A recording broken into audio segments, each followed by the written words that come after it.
guys, kumusta kayong lahat? Alam nyo, talagang natulog lang ako ngayon maghapon. Super talagang binawi ko rin yung mga pagod ko. Ayan. So, it's 5 o'clock in the afternoon. Nagkakape ako, kape tayo. Ayan. Nagigising ko lang. Ayan. So, for today's video, mayroon akong i-share sa inyo, okay? Mayroon tayong kababayan na nag-message siya sa akin dahil gusto niyang pumunta dito sa Romania kasi nandito daw yung boyfriend niya. Ayan. So, para sa mga bago dito sa aking channel, my name is Lisa. I'm from Philippines. I'm currently working and living in Romania. Isa po akong resident dito. May sariling agency. Mayroon po akong mga partner. So, rest assured po na tayo ay legit. Okay? So, ayan. So, mayroon tayong isang kababayan. Nag-message siya sa akin. Gusto niyang pumunta dito sa Romania kasi nandito ang boyfriend niya. Okay? So, ang sabi niya, kung pwede daw hanapan ko siya ng trabaho at dahil daw nandito yung boyfriend niya. Ayan.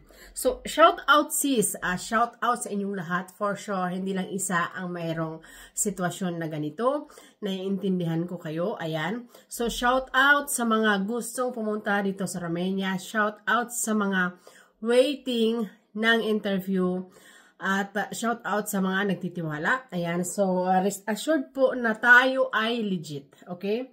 So, mag-antay-antay lang po natin. Alam nyo guys, tinan nyo ang aking buhok. Hindi ko alam kung magpapagupit ako dahil parang nag-dry siya nung nagpakulay ako. Ayan. So, alam nyo, kabayan, for sure, mapapanood mo ito.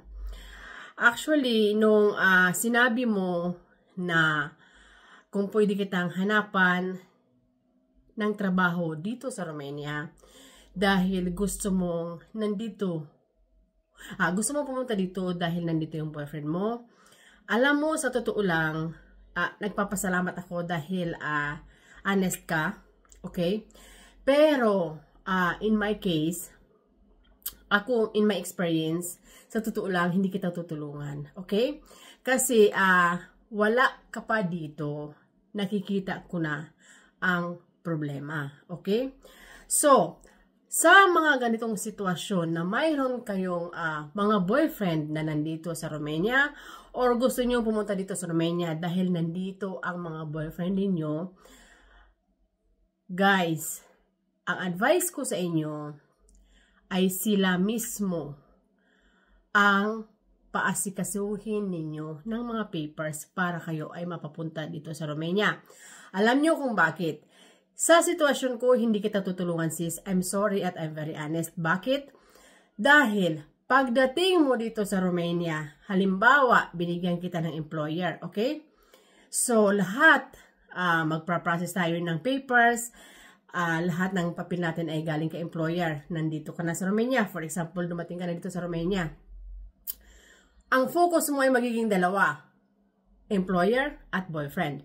Pero, experience ko na yan, may nangyari na yan dito. Ang mas sinusunod ng aplikante, yung boyfriend, hindi yung employer na kumuha sa kanya kung saan man siya nanggaling. Okay? So sis, inuulit ko, I'm sorry, naiintindihan kita, pero hindi kita tutulungan. Ang advice ko sa'yo, pwedeng sabihin mo sa boyfriend mo na kontakin ako or kontakin, yes, kontakin ako kasi ako na lang ang makikipag-usap sa kanya at siya ang mag-act na employer mo. Kasi bakit? Sa totoo lang, hindi pa yan sure sis na magiging kayo. Kasi pagdating dito, marami pang magbabago. Lalo na pag, alam ko na, nagkasama na kayo ng ilang days. So, talagang nagbabago yan. So, inuulit ko sis, I am sorry, hindi kita ni-replyan kasi ang iniisip ko, i-vlog ko na lang ito para mas marami sa inyo ang makarelate dito.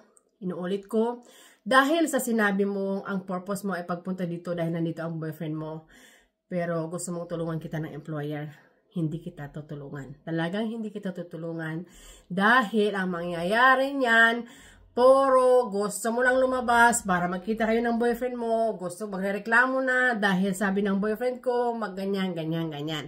So, ang mayayari, aalis na sa employer na sila ang gumastos para makapunta ng Romania, pupunta na sa boyfriend. So, inuulit ko, I don't judge naman, of course. Diba?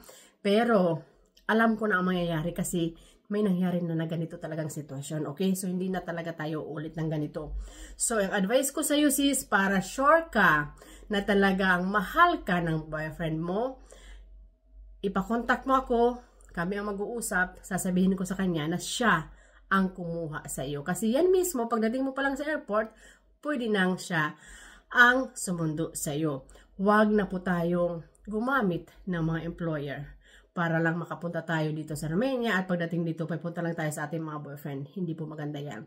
So, inuulit ko sis, I'm very sorry and I'm very honest.